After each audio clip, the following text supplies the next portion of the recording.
Today's topic is switching time signatures, switching from simple time to compound time or from compound time to simple time. Now this is a favourite test question for written theory exams because you can't get it right unless you understand time signatures really well, so it's a good test. It may also have a practical application as well. You might find one day that you choose to compose a piece of music with 2 beats per bar. So you write 2/4, do, do, do, do, do, do, do, do, do, do, do, do, and after a while you think, hang on, da, da, da, da, da, da, da, that's better in 6/8. So you have to rewrite the whole thing in 6/8. Now before we begin, you have to understand the number of beats in a bar. So we'll start with duple time. So if your piece of music is in 2, we normally say it's in 2 because it goes 1, 2, 1, 2, 1, 2. You might be in 2/4 or you might be in 6/8. 2/4 is a simple duple time, 2 beats in a bar. 6/8 is a compound meaning there are 3 quavers in each beat. Duple meaning there are 2 beats, compound duple time. Similarly, if your piece is in 3, triple time, but we almost invariably say we're in 3. Triple time is 3 beats per bar, 3/4, or compound triple time, 3 groups of 3, 9/8. And then there's quadruple time.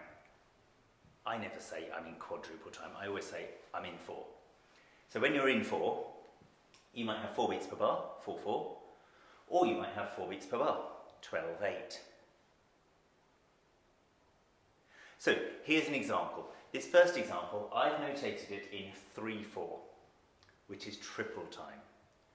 So we're going to convert this into another time signature that's also triple time. We're going to convert this into 9/8. Let's put a ring around the first full beat. The first full beat is a crotchet. I need a full beat of compound time, so that's a dotted crotchet. The next beat is 3 quavers. They've used a triplet in the top example. When I convert that to compound time, it's no longer a triplet, it's just ordinary. Then beat 3 is a quaver and a quaver rest. That is 2 equally spaced notes.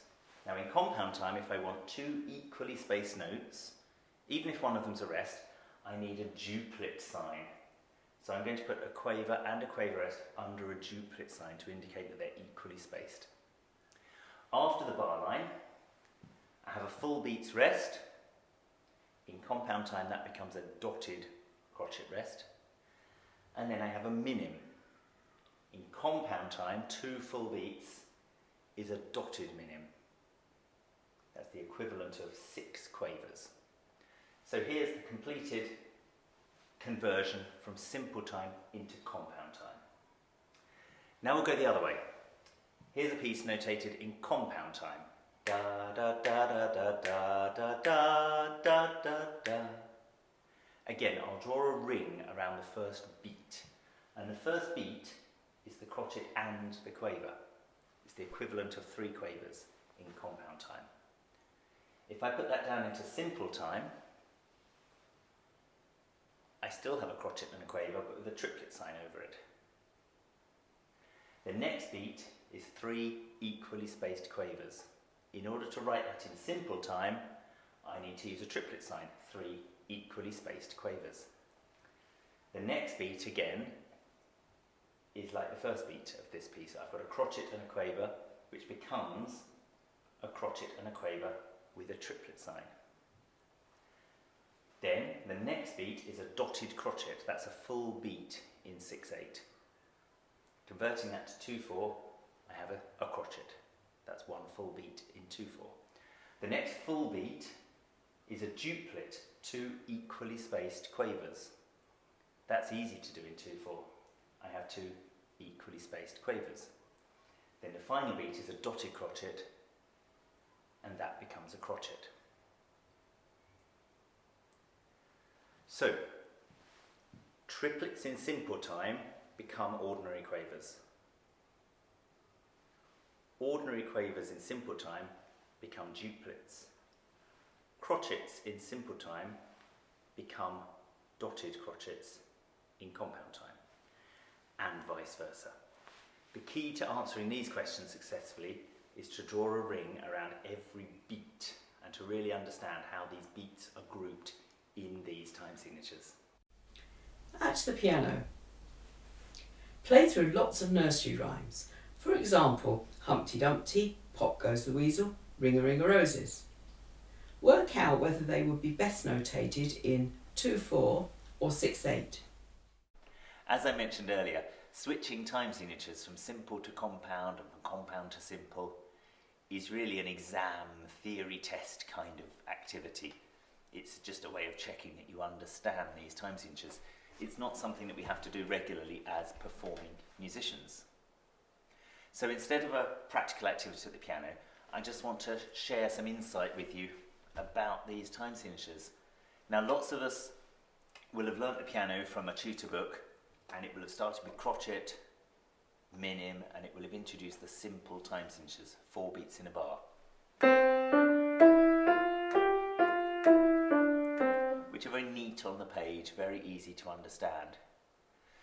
But in terms of our experience of music and our oral awareness and understanding and our culture of music, I bet you learnt loads and loads of tunes that were in 6/8 when you were little. Things like do do do do do do do do, Humpty Dumpty sat on a wall, or Ring-a-ring-a-roses. This 6/8 compound time feel is in so much folk music and nursery rhymes. It's a really kind of natural feel.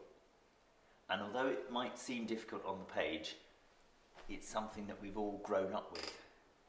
I was chatting to a composer called Lynn Marsh a couple of years ago, a lovely composer. She writes lots of children's songs. And she was once asked to write some simple children's songs using simple time signatures. And she put forward the case for 6/8 and said, no, actually children find 6/8 really easy to sing in. Maybe it doesn't tie in with your theory book and your plan for introducing the notation, but in terms of singing and understanding music in your head, in your mind, 6/8 is a really lovely time feel. So your task at the piano today really is to play some of these nursery rhymes and maybe to try to notate them. You'll find that, not invariably, but an awful lot of them are in 6/8.